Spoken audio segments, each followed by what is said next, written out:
Which of these photos do you think are from the iPhone 17 Pro and which are from the 3-year-old iPhone 14 Pro? It's kind of hard to tell, right? Honestly, after using the 17 Pro for 3 days, I'm still not entirely convinced the upgrade was worth it. But there are a few areas that the 17 Pro excels at. I'll get back to the photos in a minute, but first, let's start with the design and feel.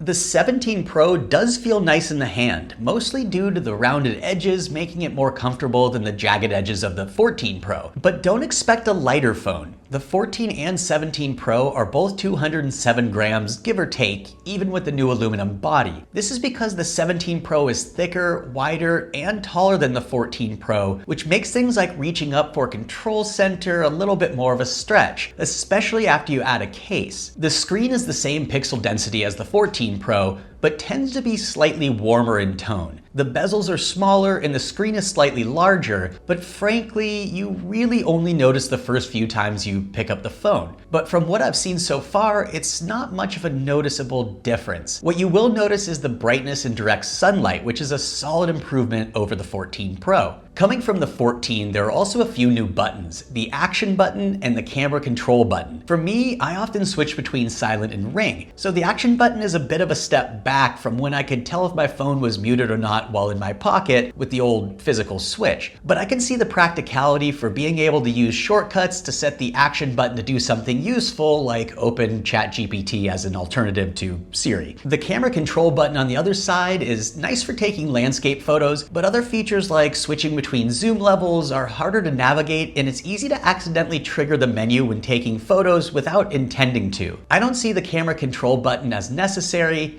and probably won't ever use it. Of course, the iPhone 17 Pro also has USB-C, which is great considering all my other Apple devices now use the same charger. But the one other hardware change I noticed almost immediately is the position of the bottom speaker has been flipped from where it was in the 14 Pro, which makes it easier to accidentally block while you're holding your phone and watching landscape video. See here on the iPhone 17 Pro camera plateau are the literal... In terms of looks, I think generally it looks nicer than what I expected from Apple's renders, but let's be honest, this thing is never leaving a case directly after this review. There's also been a lot of talk about the orange and blue 17 Pros scratching easily, so if you do pick one up, maybe consider the silver. But I do like that the 17 is clearly designed not to be flashy for the sake of being flashy, but designed for performance. On paper, the iPhone 17 Pro is an absolute beast with things like 12 gigabytes of RAM, doubling the RAM from the 14 Pro, and a new A19 Pro chip. But unless you're into intensive AAA mobile games, you likely won't notice a massive difference in day-to-day use. The internals of the 17 are clearly designed with Apple Intelligence in mind, but as of now, Apple Intelligence is certainly not something to upgrade for.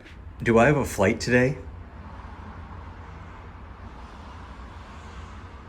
One other feature I use often is AirDrop to share files between my phone and computer, which is substantially faster due to Apple's new N1 chip. Just yesterday, I transferred over 200 photos from the iPhone 17 Pro via AirDrop, and it took seconds, compared to minutes that it took for the iPhone 14 Pro. Another area where I did see a big difference was the battery.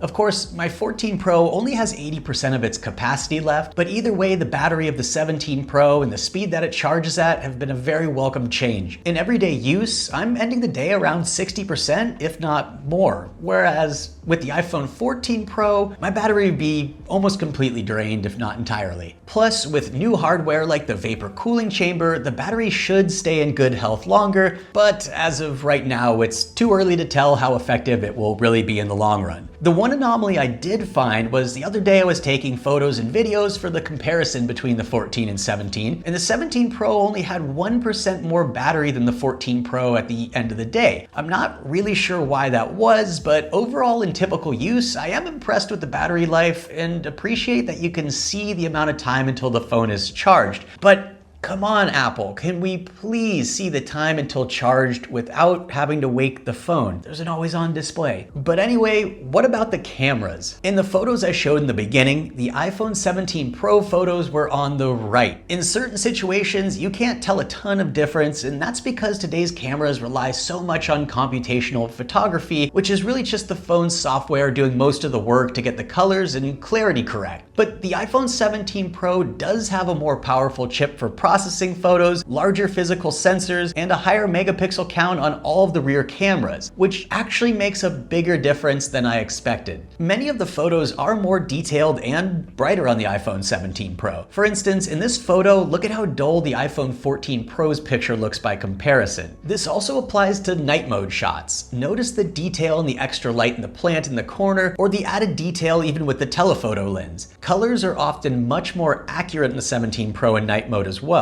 The increased zoom range is also a major step up from the iPhone 14 Pro. I was very skeptical of Apple's claims of 8x photos being optical quality, even though the lens itself is actually 4x, but the photos at all zoom ranges are sharp. The new 48 megapixel sensor is especially noticeable with the ultra-wide camera. It now has much more clarity and much less grain. Plus, you can now zoom in to 40 times versus 15 times in the iPhone 14 Pro, and there's a convenient little window to help you frame and stabilize your shots, which I also appreciate. Portrait mode also has clearer edge detection and better background blur thanks to the 4x zoom lens adding in more natural depth. The selfie camera has also been upgraded for the first time to 18 megapixels, and the new option to take landscape selfies while comfortably holding the phone vertically is a pretty nice touch. Plus, the selfie camera is wider, making it easier to fit all my imaginary friends in the frame, and has improved stabilization if your imaginary friends make you a little nervous.